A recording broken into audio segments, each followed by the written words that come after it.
नमस्कार। जियोपॉलिटिकल तमाशा के नए एपिसोड में आप सभी का स्वागत है। उम्मीद करता हूँ आप सब लोग अच्छे होंगे। आज हम ईरान के supreme leader Ayatollah Ali Khamenei का जो कल अमेरिकन और इजरायली के जॉइंट ऑपरेशन में असैसिनेशन किया गया है उसके बारे में बात करेंगे। और आज उनकी लाइफ को भी थोड़ा समझने की कोशिश करेंगे क्योंकि अयतोला अली खमेनी एक काफ़ी ज़्यादा मिस्टिकल फिगर हैं ग्लोबल पॉलिटिक्स के अंदर। उनके बारे में बहुत ज़्यादा लोग जानते नहीं हैं। और सुप्रीम लीडर वो हैं ईरान के, ये भी लोगों को बहुत कम समझ में आता है कि सुप्रीम लीडर का मतलब क्या होता है ईरानियन कॉन्स्टिट्यूशन और ईरानियन पॉलिटिक्स और ईरानियन सोसाइटी के अंदर। क्योंकि ये कॉन्सेप्ट काफ़ी नोवल है और दुनिया में शायद ही किसी और कंट्री के अंदर एग्जिस्ट करता हो। और साथ में अयतुल्ला अली खमेनी के जाने से के बाद उनका कौन पोटेंशियल सक्सेसर हो सकता है उसके बारे में भी थोड़ा आज इस वीडियो में हम बात करेंगे।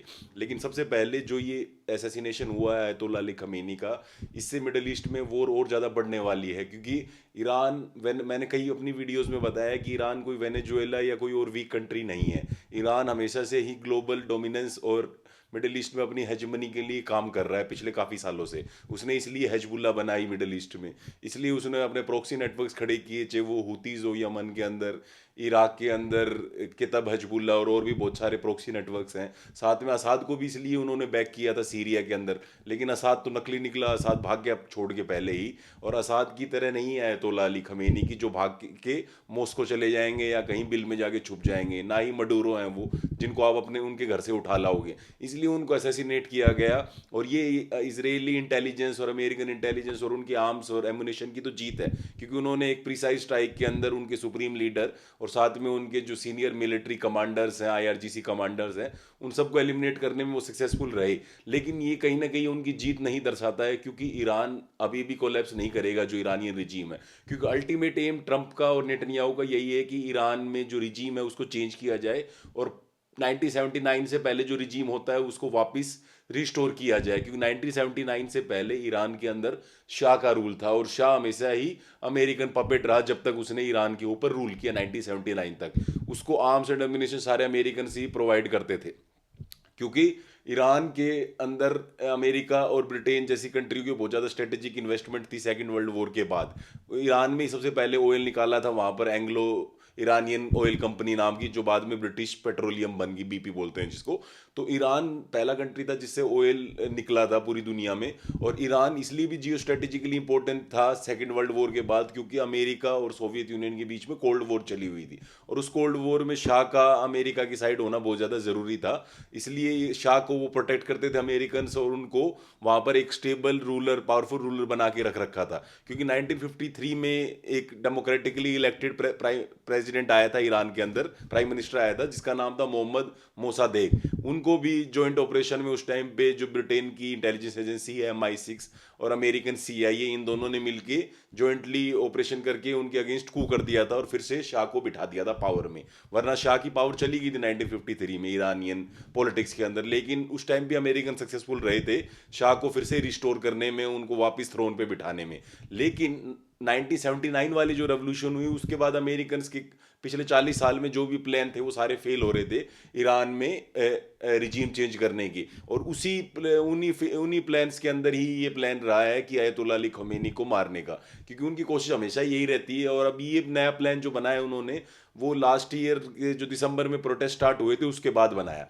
क्योंकि प्रोटेस्ट के बाद ईरानियन रिजीम को काफ़ी ज़्यादा कंट्री के अंदर ही चैलेंज मिला और बहुत सारे यूथ, अनएम्प्लॉयड जो यूथ है, या फिर जो ओल्ड बाजार है तेहरान के अंदर जो कैपिटल है ईरान की, वहाँ पर जो मर्चेंट क्लास है वो खुश नहीं थे ईरानियन रिजीम से। उसका रीज़न बड़ा ही सिंपल है, क्योंकि ईरान के ऊपर जब से ईरानियन रेवोल्यूशन हुई 1979 और उसके बाद से जब से ये रिजीम आया है पावर में, तब से ईरान के ऊपर सैंक्शन लग रखे हैं और ईरान की जो इकोनॉमिक कंडीशन है वो अच्छी नहीं है। इसलिए वहाँ पर ये प्रोटेस्ट होते रहते हैं। तो ये प्रोटेस्ट उसी सीरीज ऑफ प्रोटेस्ट में अभी ये लास्ट ईयर दिसंबर में जो स्टार्ट हुआ था वो इस साल जनवरी तक चला, जिसको बाद में ब्रूटली क्रश किया वहाँ पर वहाँ की सिक्योरिटी फोर्सेज ने और स्पेशली IRGC ने। क्योंकि IRGC इस रिजीम की एक वो है, क्या कहते हैं, प्रोलेटेरियन गार्ड है जो कि प्रोटेक्ट करती है इस रिजीम को। क्योंकि हर कंट्री के अंदर आर्मी होती है, पुलिस होती है। सेम ईरान के अंदर है, ईरान के अंदर भी आर्मी है और पुलिस है। लेकिन जब 1979 में रेवोल्यूशन हुई तब उस टाइम की supreme leader ayatollah Ruhollah Khomeini, उन्होंने ये आईआरजीसी बनाई थी। उनका ये मेन पर्पस था कि ये रिजीम को प्रोटेक्ट करेगी, क्योंकि मिलिट्री में उस टाइम पे बहुत सारे ऑफिसर्स अमेरिकन अलाइंड थे, तो उनको कहीं ना कहीं डर लगता था कि फिर से उनके अगेंस्ट कू ना हो जाए, जैसे 1953 में सीआईए और MI6 ने कर दिया था। तो उस कू प्रूफ बनाने के लिए रिजीम को आईआरजीसी बनाई गई थी, ईरानियन रेवोल्यूशनरी गार्ड कोर्प्स। बाद में आईआरजीसी का रोल बहुत ज्यादा इंपॉर्टेंट हो गया ईरानियन पॉलिटिक्स और सोसाइटी के अंदर। क्यों? क्योंकि आईआरजीसी बाद में बिजनेस में भी इन्वॉल्व होने लगी और उन्होंने बहुत ज्यादा पैसा कमा लिया बिजनेस से, और बहुत सारी कॉन्ग्लोमरेट्स बना ली ईरान के अंदर, जो आज के दिन चाहे वो टेलीकॉम सेक्टर हो, चाहे और कोई मेजर सेक्टर हो, जिसको आईआरजीसी का काफी ज्यादा स्टेक्स उसमें लगे हुए हैं, आईआरजीसी कमांडर्स के और आईआरजीसी के जो भी हेड्स हैं उनके। तो आईआरजीसी काफी ज्यादा इंपॉर्टेंट होती चली गई।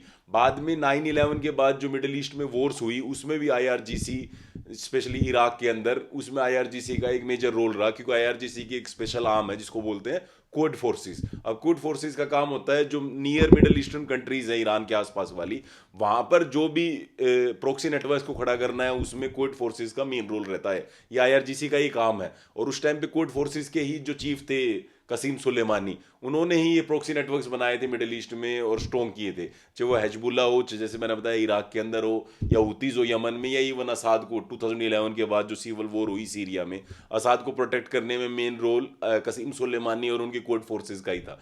तो क्वाड फोर्सेस का काम, ये सारा आईआरजीसी का इंपॉर्टेंस पॉलिटिक्स के अंदर बढ़ता गया, और इसको बनाया इसलिए गया था क्योंकि इस रिजीम को कू प्रूफ बनाना था। लेकिन ये रिजीम जब 1979 में आया पावर में, तो जो पहले सुप्रीम लीडर बने वो आयतोला खोमेनी बने। ये खमेनी है, वो खोमेनी है। तो आयतोला जो खोमेनी होते थे, आयतोला खोमेनी ने ही ये पोस्ट बनाई थी सुप्रीम लीडर की। अब सुप्रीम लीडर क्या होता है? बेसिकली एक डॉक्ट्रिन है शिया इस्लाम में। अब इस्लाम में दो मेन ब्रांचेज हैं, एक शिया इस्लाम है, एक सुन्नी इस्लाम है। तो जो शिया इस्लाम है उसके अंदर जो ये क्लरिकल क्लास होती है, जो सॉरी क्लरिक्स क्लास होती है, उसका बड़ा ही इंपॉर्टेंट रोल है। जो ये प्रीस्ट होते हैं, तो मतलब जो क्लरिक्स होते हैं, इनका बड़ा ही इंपॉर्टेंट रोल है शिया इस्लाम में। जैसे सेम क्रिश्चियनिटी में ऑर्थोडॉक्स क्रिश्चियन होते हैं, प्रोटेस्टेंट्स होते हैं और कैथलिक होते हैं। तो कैथलिक में भी क्लरिक्स का बहुत ज़्यादा रोल होता है, जिसमें वो कार्डिनल भी बोलते हैं। और जो कार्डिनल्स के जो हेड, सारे कार्डिनल्स का जो हेड होता है उसको पोप बोलते हैं। सेम शिया इस्लाम के अंदर है। शिया इस्लाम में भी क्लरिक्स होते हैं। इनके बहुत सारे सेमिनरीज और स्कूल्स हैं जहाँ पर ये बच्चों को टीच करते हैं। और सेमिनरीज में जो इनके जो कार्डिनल को, शिया इस्लाम में एक तरह से इनके जो सिमिलर एक ऑर्गेनाइजेशन है, एक पोस्ट है, उसको बोलते हैं आयतोला। तो Ayatollah means the sign of God. तो आयतोला एक बेसिकली एक सीनियर टीचर को बोलते हैं शिया इस्लाम के अंदर, शिया सीनियर क्लरिक को, जिसको बहुत सारे स्टूडेंट्स फॉलो करते हैं। और सारे आयतोलास का भी लीडर है, उसको बोलते हैं ग्रैंड आयतोला या फिर मार्जा। मार्जा means a source of emulation. तो ये आयतोला रुहुल्लाह खोमेनी जो 1979 में सुप्रीम लीडर बने, ये ग्रैंड आयतोला थे या फिर मार्जा थे। मतलब ये सारे आयतोलास के भी सीनियर थे। तो इन्होंने एक कॉन्सेप्ट बनाया जिसको बोलते हैं विलायत फ़की। अब विलायत फ़की ये कॉन्सेप्ट था कि रूल जो करेगा पॉलिटिक्स और सोसाइटी के ऊपर ईरान के अंदर, या फिर शिया इस्लामिक वर्ल्ड जहाँ जहाँ पर भी शियाओं की डोमिनेंस है, वहाँ पर जो रूल करेगा उसको रूल करने की जो पावर होगी वो होगी क्लरिक्स के पास पे। और इसलिए इसको बोलते हैं गार्डियनशिप ऑफ क्लरिक्स या फिर विलायत फ़की। तो ये जो विलायत फ़की जो डॉक्ट्रिन आई, उसी के अंडर ये नया कॉन्स्टिट्यूशन जब बनाया गया 1979 में, ईरान रेवोल्यूशन होने के बाद, उसके अंडर ये सुप्रीम लीडर की पोस्ट बनाएगी। अब सुप्रीम लीडर, पहले तो सुप्रीम लीडर आयतोला रुहुल्लाह खोमेनी बने, क्योंकि वो रेवोल्यूशन के टाइम पे एक मेजर फिगर थे ईरानियन पॉलिटिक्स के अंदर। तो उन्होंने ये कॉन्सेप्ट बनाया, और उसकी सुप्रीम लीडर के नीचे ही सब पार्लियामेंट, प्रेसिडेंट, प्राइम मिनिस्टर, जितनी भी पोस्ट है, या चीफ जस्टिस ऑफ आगे सुप्रीम कोर्ट है, ये सब लोग आएंगे। तो रुहुल्लाह खोमेनी पहले सुप्रीम लीडर थे, और रुहुल्लाह खोमेनी के ही जो मेजर जूनियर्स थे, उनमें आयतोला अली खमीनी थे। उसके अलावा अली अकबर रफजनजानी थे, जो बाद में प्रेसिडेंट भी बने, और भी बहुत सारे सीनियर लोग थे। लेकिन उस टाइम पे आयतोला खोमेनी जब पावर में थे, 1979 से लेकर 89 तक सुप्रीम लीडर थे, बाद में 1989 में वो मर गए। उस टाइम तक इतना इंपॉर्टेंट फिगर नहीं थे आयतोला अली खमीनी, क्योंकि आयतोला अली खमीनी से बहुत सारे सीनियर लोग थे पार्टी के अंदर, और इसमें क्लरिक जो ये क्लास थी इसके अंदर से। तो इन सारे लोगों में आयतोला अली खमीनी कैसे राइज किए और कैसे सुप्रीम लीडर बने, क्योंकि उनको बनाने में मेजर रोल प्ले किया अली अकबर रफसंजानी ने। तो रफसंजानी, जो अकबर रफसंजानी थे, वो एक तरह से फाइनेंसर थे रेवोल्यूशन के, और रेवोल्यूशन के टाइम से ही आयतोला रुहुल्लाह खोमेनी के डिसाइपल्स में थे, और आयतोला अली खमीनी भी उसके ही डिसाइपल थे रुहुल्लाह खोमेनी के। तो बाद में जब ये 1979 में रेवोल्यूशन हुई, तो इनको पहले रफसंजानी ही पूरा चलाते थे उसको, रहुल्ला खोमेनी को, और सारा का सारा जो ऑर्गेनाइजेशन है, जो daily day to day working है, वो सब चीज़ें वही देखते थे। तो उनको जो बाकी सीनियर क्लरिक्स थे उनसे डर लगता था कहीं कहीं रहुल्ला खोमेनी के जाने के बाद ये पावरफुल ना हो जाए, इसलिए उन्होंने बैक करना स्टार्ट किया अयतुल्ला अली खोमेनी को। तो पहले उनको अयतुल्ला अली खोमेनी को 1981 में प्रेसिडेंट बनाया। 1981 में प्रेसिडेंट बनने के बाद 1989 तक वो प्रेसिडेंट रहे। तो जैसे अयतुल्ला खोमेनी की डेथ होगी 1989 में सुप्रीम लीडर की, तो इनको सुप्रीम लीडर बनाया गया। क्योंकि ईरानियन कॉन्स्टिट्यूशन के अंदर एक बॉडी है जिसको बोलते हैं असेंबली ऑफ एक्सपर्ट्स। इस असेंबली ऑफ एक्सपर्ट्स में 88 क्लरिक्स होते हैं। तो ये क्लरिक्स डिसाइड करते हैं एक सुप्रीम लीडर के मरने के बाद अगला सुप्रीम लीडर कौन बनेगा। तो अयतुल्ला अली खमेनी 1989 में सुप्रीम लीडर बने, क्योंकि डॉक्ट्रिन क्या है, विलायत फकी, सुप्रीम लीडर ही चलाएगा पूरी सोसाइटी को, पूरी पॉलिटिक्स को ईरानियन। क्योंकि शिया इस्लाम में ये कॉन्सेप्ट है, बाकी और किसी जगह भी ये कॉन्सेप्ट नहीं है। इसी कॉन्सेप्ट के अंडर ही सुप्रीम लीडर की पोस्ट बनाई गई थी। तो दूसरे सुप्रीम लीडर बने अयतुल्ला अली खमेनी। तो अयतुल्ला अली खमेनी 1989 से लेकर कल तक वो सुप्रीम लीडर थे ईरानियन पॉलिटिक्स के अंदर और ईरानी सोसाइटी के अंदर। अब उनकी डेथ होने के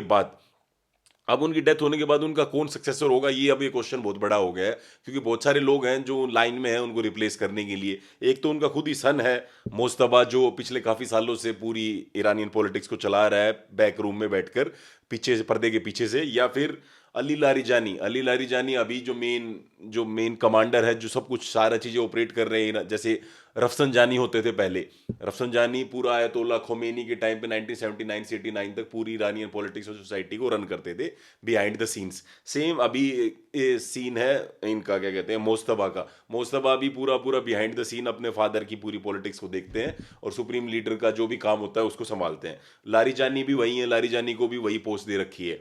तो ये जो इन दोनों लोगों में भी कोई रिप्लेस कर सकता है। या फिर हसन खोमेनी, जो अयतुल्ला खोमेनी के ग्रैंडसन है, वो भी सुप्रीम लीडर बन सकते हैं। लेकिन सुप्रीम लीडर कौन बनेगा, असेंबली ऑफ एक्सपर्ट जिसको डिसाइड करेगी। और असेंबली ऑफ एक्सपर्ट्स में 88 क्लरिक्स होते हैं, और ये क्लरिक्स ही डिसाइड करते हैं कि अगला ईरान का सुप्रीम लीडर कौन बनेगा। तो ये अभी क्वेश्चन है कौन सुप्रीम लीडर बनेगा। लेकिन एक बात तय है कि ईरानियन रिजीम कोलैप्स करने वाला नहीं है, क्योंकि ईरानियन रिजीम एक कू प्रूफ रिजीम है, जिसके अंदर आईआरजीसी को इतनी ज़्यादा पावर दे रखी है कि इतनी पावर ना तो मिलिट्री के पास है, ना वहाँ लोकल पुलिस के पास है। तो प्रोटेस्टर जब भी प्रोटेस्ट करने आते हैं या फिर कोई फॉरेन पावर रिजीम चेंज करने की कोशिश करती है, तो आईआरजीसी के कमांडर्स का, क्योंकि उनका इकोनॉमी भी होल्ड है, फॉरेन पॉलिसी भी होल्ड है थ्रू क्वाद फोर्सेस, जो कसीम सुलेमानी के अंडर पहले चलती थी, अभी इस्माइल खानी जिसको संभालते हैं।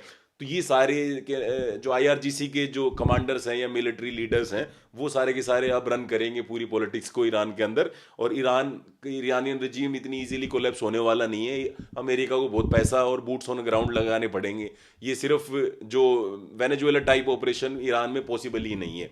दूसरी बात ये है कि ईरान का जो रिस्पॉन्स है कल से जो हमारे को दिख रहा है, वो काफ़ी ज़्यादा ब्रूटल है, और ईरान ने काफ़ी तरीके से रिस्पॉन्ड किया है, और उन्होंने टारगेट अमेरिकन प्रोक्सीज को किया है। जैसे अमेरिकन ईरानियन प्रोक्सी को टारगेट करते हैं, सेम उन्होंने अमेरिकन प्रोक्सीज को टारगेट किया है, चाहे वो यूएई हो, चाहे वो सऊदी हो, चाहे वो कतार हो, चाहे वो बहरीन हो, या इवन इसराइल हो। इन सारों के टेरिटरियों के ऊपर मिसाइलें मारी हैं कल से। जैसे दुबई है, दुबई को एक मतलब सेफ हेवन माना जाता है मिडिल ईस्ट में, एक तरह का ओएसिस और पीस डिक्लेयर करते हैं वहाँ के रूलर की, आप यहाँ आइए, यहाँ बहुत सेफ्टी है, यहाँ बहुत पीस है, यहाँ कोई भी क्राइम या टेररिज्म नहीं है, और यहाँ आपको एक सेफ इन्वायरमेंट दिया जाएगा आपको बिजनेस करने के लिए। इसलिए दुबई में इतने लोग इन्वेस्ट कर रहे हैं, और दुबई को सेफ हेवन माना जाता है कंपेरेटिव टू सिंगापुर या लंदन।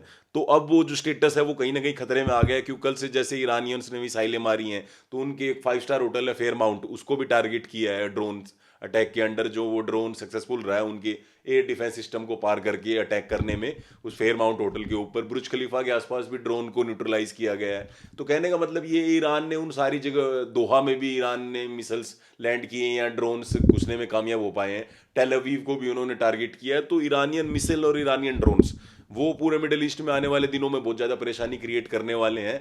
और अमेरिकन के पास या इजरायलियों के पास इतने इंटरसेप्टर्स नहीं है कि वो इतने सारे ड्रोन्स और इतने सारे मिसाइल्स अगर फायर करें तो उनको काउंटर करने के लिए इंटरसेप्टर फायर कर पाए। क्योंकि हमने 12 डे वॉर में देखा था कि उनका जो इंटरसेप्टर का स्टॉक पाइल था अमेरिकन का और इजरायलियों का, वो कहीं ना कहीं एग्जॉस्ट हो गया था, इसलिए उन्होंने 12 दिन में वॉर रोक दी थी। अब अगर वॉर लंबी चलती है 1 महीना या 2 महीने, तो इतने इंटरसेप्टर्स नहीं है अमेरिकन के पास और इसराइलियों के पास, और ना इतना स्टॉक पाइल है कि वो इतनी मिसाइल बैरेज को काउंटर कर पाए और इतने ड्रोन अटैक को काउंटर कर पाए। इसलिए ये लड़ाई लंबी होने वाली है, और ईरान बहुत तरीके से काउंटर कर रहा है इन चीज़ों को, और ईरान इतनी जल्दी सरेंडर करने वाला नहीं है। अब मेन बात यही है कि आगे रूलर कौन बनेगा वो आने वाले दिनों में डिसाइड हो जाएगा, जब असेंबली ऑफ एक्सपर्ट डिसाइड करेगी। अभी तक के लिए अली लारिजानी जो चीज़ें हैं वो सारी ग्राउंड पे चला रहे हैं, क्योंकि अली लारिजानी को अभी थोड़े टाइम पहले आयतुल्ला खमेनी ने मरने से पहले ही डिसाइड किया था कि आप पूरा शो रन करोगे ईरान की पॉलिटिक्स के अंदर, और फॉरेन पावर के साथ आप ही नेगोशिएट करोगे। लेकिन आयतुल्ला खमेनी जो एक पुअर फैमिली से निकला हुआ बंदा, जो क्लeric था, जो बाद में प्रेसिडेंट बना, जो अनलाइकली सुप्रीम लीडर बना, जिसको कोई नहीं मानता था कि ये सुप्रीम लीडर बनेगा। क्योंकि अगर आप एक चीज़ देखो कि ईरान के अंदर जितने भी आयतोल्लाज होते हैं, और इवन जो सुप्रीम लीडर है वो ब्लैक कलर की टर्बन पहनते हैं, तो इसका बड़ा ही बहुत सिग्निफिकेंस है सिया इस्लाम के अंदर। लोगों को इस बात का नहीं पता, लेकिन ये जो ब्लैक टर्बन है ये सिग्निफाई करती है कि वो डायरेक्ट डिसेंडेंट्स है प्रोफेट मोहम्मद की, सैयद फैमिली से आते हैं, तो सैयद सही। तो प्रॉफिट की फैमिली से डायरेक्ट डिसेंडेंट होना इस्लाम के अंदर बहुत ज़्यादा वैल्यू क्रिएट करता है आपकी ईरानियन इस्लामिक पॉलिटिक्स के अंदर या इस्लामिक सोसाइटी के अंदर, क्योंकि प्रॉफिट मोहम्मद ही थे जिन्होंने इस्लामिक रिलीजन को, उसके फाउंडेशन को लीड किया था और उसको इतना बड़ा बनाया था। तो उसके डायरेक्ट डिसेंडेंट होने का ये एक तरह का सिग्निफायर है जो ये ब्लैक टर्बन पहनते हैं। और आप देखोगे जो आयतुल्लाज नहीं होते हैं, जैसे मैंने बताया अकबर रफसंजानी, अकबर रफसंजानी ही थे जिन्होंने आयतुल्ला अली खमेनी को पावरफुल बनाया ईरानियन पॉलिटिक्स में, वरना अयतुल्ला अली खमेनी को कोई भी जानता नहीं था वहाँ पर। तो रफसंजानी का बहुत ज़्यादा मेजर रोल था, और रफसंजानी की अगर आप देखेंगे तो टर्बन हमेशा वाइट होती थी, क्योंकि वो आयतुल्ला नहीं थे। तो आयतुल्ला नहीं हो तो आप वो ब्लैक टर्बन नहीं पहन सकते हो। तो आयतुल्ला अली खमेनी वो टर्बन पहनते थे ब्लैक, और वो ग्रैंड आयतुल्ला बन गए थे। लेकिन अब मरने से पहले तो वो इमाम ही बन गए हैं। इमाम बेसिकली शिया इस्लाम में ग्रैंड आयतुल्ला से भी बड़ी पोस्ट होती है, जो कि क्योंकि इमाम की स्टोरी आपने करबला की स्टोरी सुनी होगी। करबला में क्या हुआ था कि जो प्रॉफिट मोहम्मद के ग्रैंडसन थे उनको उस टाइम के जो खलीफा थे उन्होंने मरवा दिया था। उनके जो ग्रैंडसन थे उनका नाम था इमाम हुसैन। तो इमाम हुसैन पहले मार्टर थे करबला के अंदर, इस्लामिक वर्ल्ड के अंदर। तो उसके बाद से बहुत सारे इमाम हुए, 11 इमाम हुए जिनको मार दिया गया या जिनके साथ बहुत बुरा बर्ताव किया गया खलीफा के द्वारा। 12th इमाम जो था वो गायब हो गया था। लोग कहते हैं कि ये 12th इमाम जब आएगा, जब जिस दिन मेन जजमेंट डे होगा। इस्लाम और क्रिश्चियनिटी और जुडिज्म में एक कॉन्सेप्ट है जजमेंट डे का, मतलब वो कायनात की रात जिस दिन पूरी दुनिया खत्म हो जाएगी, तो उसी दिन 12th इमाम आएगा। उससे पहले 12th इमाम नहीं दिखेगा, वो छुप रखा है कहीं ना कहीं। तो इमाम का टाइटल मिलना इस्लामिक वर्ल्ड में और स्पेशली शिया इस्लाम में बहुत ज़्यादा वैल्यू क्रिएट कर देता है। और जो इससे पहले सुप्रीम लीडर थे उनको भी इमाम खोमेनी बोलते थे, और ये भी आयतुल्ला अली खमेनी है, इनको भी इमाम खमेनी ही बोलेंगे अब लोग, क्योंकि इन्होंने एक अपने आप को मार्टर बनाकर अपना एक ओहदा जो है इस्लामिक वर्ल्ड और स्पेशली शिया इस्लाम में बहुत ज़्यादा बढ़ा लिया है, और इमाम हुसैन के बराबर हो गए हैं। क्योंकि अली शहराती एक स्कॉलर होते थे, ईरानियन रेवोल्यूशन के टाइम के पीरियड की बात मैं कर रहा हूँ, जो बुक्स लिखते थे, और जिनकी एक बहुत फेमस लाइन है कि every day is Ashura and every place is Karbala. मतलब हर दिन अशूरा है। अशूरा एक 10th डे होता है इस्लाम के जो होली मंथ होता है रामदान के अंदर, और करबला वो प्लेस है जहाँ पर इमाम खोमेनी मार्टर हुए थे, ग्रैंडसन प्रॉफिट मोहम्मद के। तो एवरी डे इज अशूरा, मतलब हर दिन वो अशूरा है जिस दिन करबला में वो लड़ाई हुई थी जहां पर इमाम खोमेनी मारे गए थे। तो सेम जो ये अली खमेनी है, अली खमेनी कभी जिंदगी में जीते रहे तो शायद कभी अली नहीं बन पाए, जो अली थे, अली के ही तो बेटे थे हुसैन और हुसैन, लेकिन मरते टाइम वो हुसैन जरूर बन गए, मार्टर बन गए। तो वो अपनी पूरी लाइफ टाइम अली नहीं बन पाए, लेकिन मरते टाइम हुसैन बनने में कामयाब हो गए, अपने आप को मार्टर बना के। तो आयतुल्ला अली खमेनी जिनकी पॉपुलैरिटी इतनी डाउन जा रही थी ईरानियन पॉलिटिक्स और सोसाइटी के अंदर, क्योंकि उन्होंने ब्रूटली क्रश किया था इस जो भी प्रोटेस्टर्स अभी प्रोटेस्ट कर रहे थे उनको, और पब्लिक में उनकी इमेज डाउन हो रही थी। और साथ में जो वुमेन को कंपलसरी हिजाब वाला कॉन्सेप्ट था उसके कारण भी उनके रिजीम के अगेंस्ट लोगों में एंगर पैदा हो रहा था। लेकिन कहीं ना कहीं आयतुल्ला अली खमेनी का असैसिनेशन करके अमेरिका ने फिर से रिजीम को स्ट्रॉन्ग कर दिया है, और रिजीम को एक रैलिंग पॉइंट दे दिया है जिसके अराउंड वो अब आने वाले दिनों में अमेरिका और इसराइल के खिलाफ मिडिल ईस्ट में लड़ पाएंगे और अपने आप को सर्वाइव करा पाएंगे ईरानियन पॉलिटिक्स के अंदर, और रिजीम चेंज को फेल कर पाएंगे। Thank you.